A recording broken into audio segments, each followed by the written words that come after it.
साथियों नमस्कार। आज हम आपसे लेबर लॉज़ के ऊपर डिस्कस करते हैं। कल एक बड़ी खबर आई थी 3 स्टेट से, एक गुजरात से, एमपी से और उत्तर प्रदेश से। खबर ये थी कि बहुत लेबर लॉ के ऊपर रिफ़ॉर्म्स होंगे। जब भी हम लेबर लॉ के ऊपर रिफ़ॉर्म्स की बात करते हैं या कुछ ऐसी बात करते हैं कि ये अपग्रेशन आएगी, तो अमूमन यही समझा जाता है कि कुछ वर्कर्स के हक़ में कुछ ना कुछ होगा। उसमें इंडस्ट्री को टफ टाइम लेना पड़ेगा, लेकिन इस बार ऐसा कुछ नहीं हुआ। इस बार उल्टा हुआ है। यूपी सरकार ने ये कहा है कि 38 में से हम तकरीबन 34 कानून 3 साल के लिए मॉरेटोरियम पे डाल देंगे, ख़त्म कर देंगे। सिर्फ 4 ही कानून लागू होंगे यूपी में लेबर लॉ एक्ट के। तो ये बहुत बड़ा एक अनाउंसमेंट है। कोरोना वायरस की वजह से पहले ही जो वर्कर क्लास है उनकी बहुत बहुत बुरे हालात हैं। उनकी वेजेस नहीं रिलीज़ हो पा रही हैं और आने वाले टाइम का नहीं पता कि किस तरीके से प्लांट ऑपरेशंस में आएंगे, कितनी कैपेसिटी के ऊपर चलेंगे और कितनों को काम मिलेगा।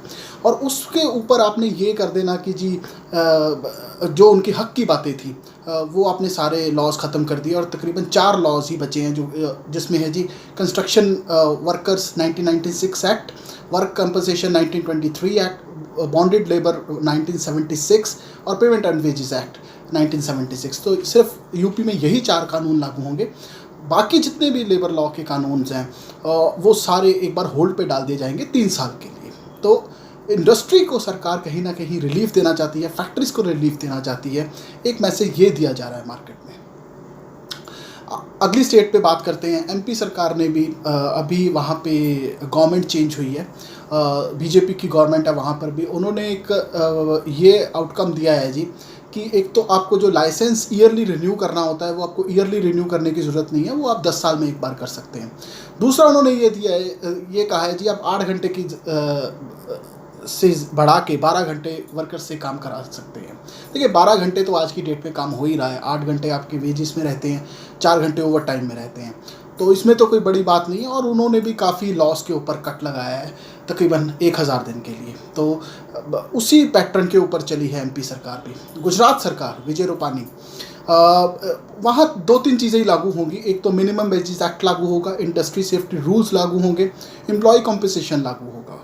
उसके बाद उन्होंने ये कहा जी 33,000 हेक्टर लैंड है हमारे पास। अगर कोई नई इंडस्ट्री सेटअप अपना करती है, 7 दिन में वो लैंड एक्वायर कर देगी और 15 दिन में सारी प्रोविजंस वगैरह दे देंगी और सिंगल विंडो क्लियरेंस होगा। तो एक छवि बनाने की कोशिश की है, एक माहौल बनाने की इन सारी गवर्नमेंट्स ने कोशिश की है ड्यू टू इंडस्ट्री। ये चाहते हैं कि ज़्यादा से ज़्यादा अब इन्वेस्टमेंट्स आएँ, इंडस्ट्री लगे और जो इंडस्ट्री ठप पड़ी है वो दोबारा चल पड़े। लेकिन क्या इसकी कॉस्ट आप वर्कर्स को दबा के हासिल करेंगे, तो ये बहुत बड़ा सवाल है। हालांकि आरएसएस जो कि इस गवर्नमेंट की इस्टेब्लिशमेंट मानी जाती है वो इससे बिल्कुल खुश नहीं है। वो उनका ये कहना है कि ये बहुत गलत बात है। उन्होंने अपना वही स्टैंड रखा है कि वो वर्कर्स के हक में खड़े हैं, थोड़ा वोट बैंक भी है वहाँ पे। तो दो आमने सामने खड़े हों ये दोनों चीज़ें, एस्टैब्लिशमेंट एक तरफ, स्टेट गवर्नमेंट्स एक तरफ, तो थोड़ा सा अजीब सा लगता है। लेकिन अब इसको समझते हैं ये ऐसा कर क्यों रही हैं गवर्नमेंट्स। क्या वाकई ही क्या कोरोना की वजह से ये चीज़ हो रही है या कोई और कारण है।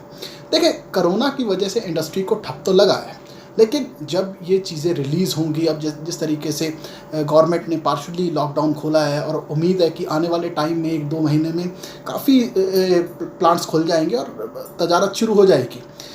तो क्या कोरोना का इतना बड़ा इफेक्ट है? क्या इंडस्ट्रीज़ के पास इतने भी रिजर्व्स नहीं होते कि वो 2.5-3 महीने कोई अपने एम्प्लॉयज़ का भार उठा सकें? क्या ये बात है? कहीं ना कहीं प्रॉब्लम तो है, क्योंकि देखिए बाज़ार चलता है सेंटिमेंट्स के ऊपर। एक तो प्रॉब्लम इंडस्ट्री को ये हो गई कि जो रेवेन्यूज़ थे, जो इन्होंने अपनी फ्यूचर की प्लानिंग की होती है, वो बिल्कुल गड़बड़ा सी गई। इंडस्ट्री 2-3 महीने बिल्कुल बंद रही, फिर जब चलेगी तो फेजेस में शुरू होगी। कुछ प्लांट्स अभी 30% कैपेसिटी के ऊपर चल रहे हैं, उनका कंट्रीब्यूशन लॉस आ रहा है, तो बड़ी बुरी हालत में है। तो क्या वेजेस कम करने से, उनके लॉस दबाने से, क्या इससे कुछ रिकवरी हो पाएगी? देखिए बड़ा मुश्किल है, क्योंकि जब तक किसी इंडस्ट्री में रेवेन्यूज़ नहीं आते तब तक बड़ा मुश्किल है। रेवेन्यूज़ आपके तभी आएंगे जब आपका पूरा वर्कर लग के काम करेगा। अगर आप इस तरीके से करेंगे तो वो बिल्कुल ही बैठ जाएगी आपकी लेबर क्लास। वो बिल्कुल मायूस हो जाएंगे। एक मार्केट में गलत मैसेज सा चला गया है कि जी वर्कर्स को अब और दबाया जाएगा और उनकी मरम्मत होगी। तो उसमें उनके कई बार मोराल भी डाउन हो जाता है और बैक फायर कर जाती हैं ये स्ट्रैटेजीज। क्योंकि अब किसी भी कंपनी की बैलेंस शीट उठा लें, सैलरी और वेजेस का कॉस्ट 6-7% से ज़्यादा नहीं होता।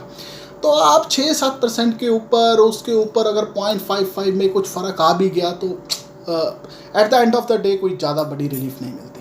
तो करो, एक तो इंडस्ट्री को रिलीफ दिया जा रहा है, ये एक माहौल बनाया जा रहा है। असल में बात ये है कि चाइना से कोई बहुत सी कंपनीज़, जो कि यूरोपियन कंपनीज़ और अमेरिकन कंपनीज़ की इन्वेस्टमेंट्स हैं चाइना में, वो विड्रॉ कर रहे हैं अपने। उसके दो कारण हैं। एक तो उनका ये मानना है कि कोरोना का जो इतना बड़ा इफेक्ट हुआ वो चाइना की वजह से हुआ है। दूसरा, देखिए, जब ट्रेड की बात आती है तो वो सेंटिमेंट्स पे नहीं किया जाता। गुस्सा तो है उन्हें चाइना के ऊपर, लेकिन उन्हें ये भी याद रखना होगा कि जो टेक्नोलॉजी, जो मैन पावर उन्हें वहाँ पे मिलती है वो और कंट्रीज़ में नहीं मिलती। तो अब लेकिन उनका जो रिस्क आ जाता है वो ये आ जाता है कि जिस तरीके से यहाँ पे कोरोना हुआ, क्योंकि China day by day testing करता है और कई चीज़ों की, न्यूक्लियर पावर्स के लिए, कई और चीज़ों के लिए, तो वो ये नहीं चाहते कि हमारी सारी फैक्ट्रीज एक ही कंट्री में हो, वहाँ कोई प्रॉब्लम हो जाए और काम बिल्कुल ठप पड़ जाए। तो इसी वजह से वो इन्वेस्टमेंट्स विड्रॉ कर रहे हैं अब वहाँ पे बहुत सी कंपनीज। कुछ तो गुस्से की वजह से वहाँ से इन्वेस्टमेंट विड्रॉ हो रही है, कुछ वो अपने बिजनेस के ऑपरेशंस को डाइल्यूट करना चाहते हैं। अगर चाइना से कोई इन्वेस्टमेंट विड्रॉ होती है, रशिया आप जा नहीं सकते, जापान बहुत छोटा है, तो आपके लिए इंडिया एक फेवरेट डेस्टिनेशन बन जाती है। लेकिन बाहर के मुल्कों में एक इंडिया की ये छवि है कि वहाँ पे कानून बहुत हैं, वहाँ पे लिटिगेशंस आपकी बढ़ जाती हैं, वहाँ पे वर्कर क्लास है, डेमोक्रेसी है। चाइना में सबसे बड़ी बात है, वहाँ पे डेमोक्रेसी नहीं है, वहाँ ऑटोक्रेटिक स्टाइल ऑफ लीडरशिप है। वो जो कहते हैं लेबर को उसी तरीके से काम करना पड़ता है। लेकिन इंडिया में वर्कर्स के बड़े राइट्स हैं और वो प्रोटेस्ट भी हैं, ऑपोजिशन है, तो बहुत सी चीज़ें हैं। तो फैक्ट्रीज कई बार मूव करने से घबराती हैं कि कहीं हमारे साथ कुछ वहाँ पे हमारी इन्वेस्टमेंट्स ना फंस जाएँ, कोई वहाँ पे प्रोटेस्ट ना हो जाए। तो इस वजह से इंडिया में एक तो इंफ्रास्ट्रक्चर की बड़ी कमी है और ऊपर से जो डेमोक्रेटिक वे से जो हिंड्रेंसेस आती हैं चीज़ें इंप्लीमेंट करने में, उससे थोड़ा सा फॉरेन कंपनीज दूर हो जाती हैं। और फिर ब्यूरोक्रेसी भी जिस तरीके की यहाँ पे है, तो सरकार ने वहाँ अब मैसेज देने की ये कोशिश की है कि देखें, ऐसा है कि ब्यूरोक्रेट को मोदी साहब ने पूरा टाइट करके रखा हुआ है, आप बिल्कुल परवाह ना करें, सिंगल विंडो आपको क्लियरेंस मिलेगी। जिस तरीके से विजय रूपानी के स्टेटमेंट्स आए हैं कि आपको 7 दिन में लैंड मिल जाएगी और 15 दिन में उसकी जितनी भी अप्रूवल्स हैं सारी मिल जाएंगी। तो एक सिंगल विंडो क्लियरेंस का ही है। आप देखते हैं ये इम्प्लीमेंट कितना हो पाता है। और उसके बाद इन्होंने सबसे बड़ा मैसेज ये दिया है कि वर्कर क्लास को हम आपके हिसाब से ही रखेंगे, आप ये 3-4 लॉज हम अलाउ कर देंगे, उसके बाद सारे राइट्स आपके होंगे। हमारी वर्कर, हमारी सरकार, हमारी ब्यूरोक्रेसी बिल्कुल आपके पीछे खड़ी है। आप आए, इन्वेस्ट करें, इंडिया बड़ा फेवरेट डेस्टिनेशन है, यहाँ कोई कोरोना का इतना इफेक्ट भी नहीं है। तो और यहाँ पे एज़ कम्पेरेटेबल टू चाइना लेबर भी अच्छी है, डेडिकेटेड है। थोड़ा सा स्किल में अगर कोई कमी है तो वो ट्रेनिंग दे के उसको अपग्रेड किया जा सकता है। और अगर कोई टेक्नोलॉजी वाली बात है तो वो टेक्नोलॉजी कोलैबोरेशंस तो आप हमें दे ही देंगे, हमारे पास इतनी मैन पावर पढ़ी लिखी है कि उसको अब्जॉर्ब कर ले। तो बाहर की कंपनियों में, बाहर के वर्ल्ड में एक माहौल बनाने के लिए ये 3 चीज़ें की जा रही हैं। क्योंकि यही लोगों का मानना है कि अगर बाहर से FDI आती है तो वो गुजरात, MP और उत्तर प्रदेश में ही आएगी। हालांकि झारखंड, बिहार में भी जा सकते हैं, लेकिन ये 3 बड़ी स्टेट्स हैं जहां फॉरेन डायरेक्ट इन्वेस्टमेंट्स आ सकती हैं। तो ये जो माहौल बन रहा है कि इंडिया में कुछ प्रॉब्लम्स हो जाती हैं वर्कर्स के पॉइंट ऑफ व्यू से, कुछ और ब्यूरोक्रेसी के पॉइंट ऑफ व्यू से, सरकार कहीं ना कहीं मैसेज देना चाहती है कि ऐसा कुछ नहीं है, this is a changed India now, you come, invest and earn and give the jobs to our local individuals. तो ये एक मैसेज देने की कोशिश है गवर्नमेंट की। तो गवर्नमेंट यहाँ पे 2 काम करना चाह रही है। एक तो इंडस्ट्री को, जिस तरीके से इंडस्ट्री पूरी बैठी हुई है, उनको थोड़ा सा कहना चाह रहे हैं कि आप उठिए, हम आपके पीछे खड़े हैं और अगर आपको कोई ऐसी होगी तो हम आपके बिल्कुल ठीक ठाक आपके साथ हैं। दूसरा, ये जो डोमेस्टिक इंटरनेशनल लेवल पे एक माहौल बनाने की कोशिश कर रही है इंडियन गवर्नमेंट कि हमने बड़े लॉज, अपने इनरेलेवेंट लॉज ख़त्म कर दिए हैं, थोड़े से रूल्स एंड कंप्लाई हैं, वो आप आएँ, सिंगल विंडो क्लियरेंस लें और अपना काम शुरू करें। अब इससे इफ़ेक्ट फॉरेन कंट्रीज़ में ये जाएगा कि शायद अब इंडिया चेंज हो रहा है, वहाँ पर जो इतने अजूल ज़रूल कानून है वो ख़त्म हो रहे हैं, सिंगल विंडो क्लियरेंस आ रही है। तो हो सकता है इसको देखते हुए अब इंडिया में FDI आए। लेकिन होगा ये कि अब इसको ये उन्होंने ऑर्डिनेंस पास कर दिया है ये प्रेसिडेंट के पास भेजा है। तो अब इसे देखा जाएगा कि कितनी चीज़ें छोड़ी जाएँ, कितनी करी जाएँ, क्योंकि लेबर यूनियंस इससे बहुत ज़्यादा नाराज़ हैं जिस तरीके से ये हुआ है। तो अब सेंट्रल गवर्नमेंट की कोशिश यही होगी कि इस सिचुएशन को बैलेंस किया जाए और उसके बाद इम्प्लीमेंट किया जाए। क्योंकि इससे इन्होंने बाहर के कंट्री में कुछ मैसेज देना है, इनसाइड इंडिया इतना कोई इसका फ़र्क पड़ेगा नहीं, क्योंकि बहुत से लॉज हैं जो अभी किताबों में ही हैं, असल में वो कहीं पे भी लागू नहीं होते। तो देखते हैं क्या होता है। लेकिन ये जो गवर्नमेंट ने, स्टेट गवर्नमेंट्स ने ये जो स्टेप लिया है, ये कहीं ना कहीं सेंट्रल गवर्नमेंट के इशारे पे लिया है कि एफडीआई को अट्रैक्ट करने के लिए और इंडस्ट्री को थोड़ा बूस्ट करने के लिए, क्योंकि यहाँ पे कॉन्फिडेंस ही दिया जा रहा है।